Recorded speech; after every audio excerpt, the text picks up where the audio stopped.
Hey guys, welcome to the studio here, and we've got Buster as our uninvited guest, but I'm sure you've seen him before in some of the other videos. He just likes to hang around in the studio. But what I'd like to talk about is something a little bit, I don't know, just kind of off topic, and I just kind of wanted to talk, get on the camera here and say a couple of things. I'm going to let Buster tug at his toy here while I'm talking, but basically what I want to just kind of get across is I've run into a lot of situations recently where people give me a lot of advice and say, oh, this is what you ought to do, or this is the way that needs to be done.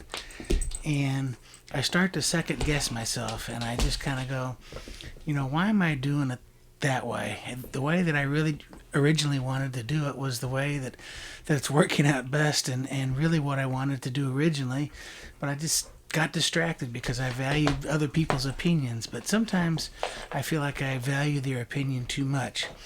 And I guess what I'm saying is once you have a foundation and a solid idea of what you're really doing, go with your inner feeling, your gut feeling, because I think that's where you're going to be the most comfortable, and you're going to have your best direction. A lot of people say, oh, listen to that inner voice and that sort of thing, and I believe that.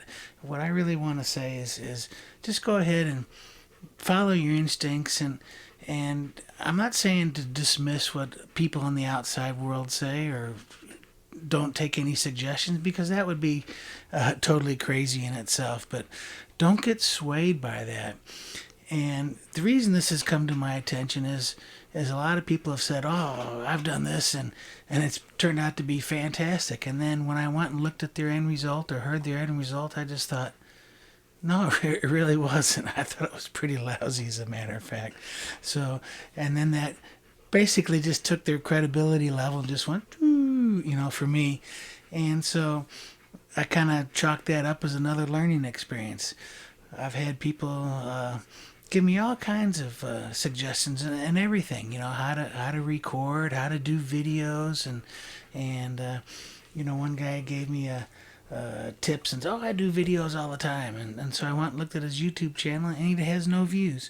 And not that I'm getting hundreds and hundreds of views, but this guy had basically 5 or 6, 7 views, and he'd been on there for a couple of months. So I was just kind of wondering, what kind of advice was he giving me, and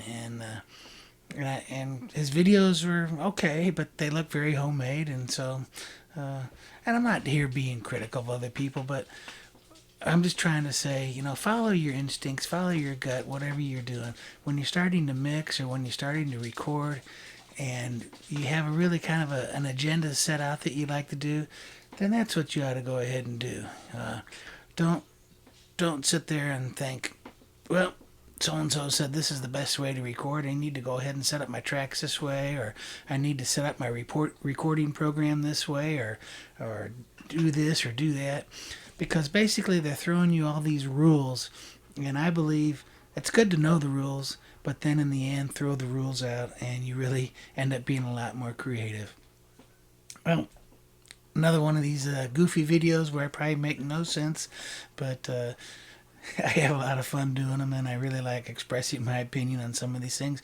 And I hopefully want to think that maybe, I'm getting a point across, and it might be helpful. So I think some of you guys know what I'm talking about. But at any rate, hey, thanks for checking out the video, and we'll catch you next time. Right, Buster? We'll see you guys later.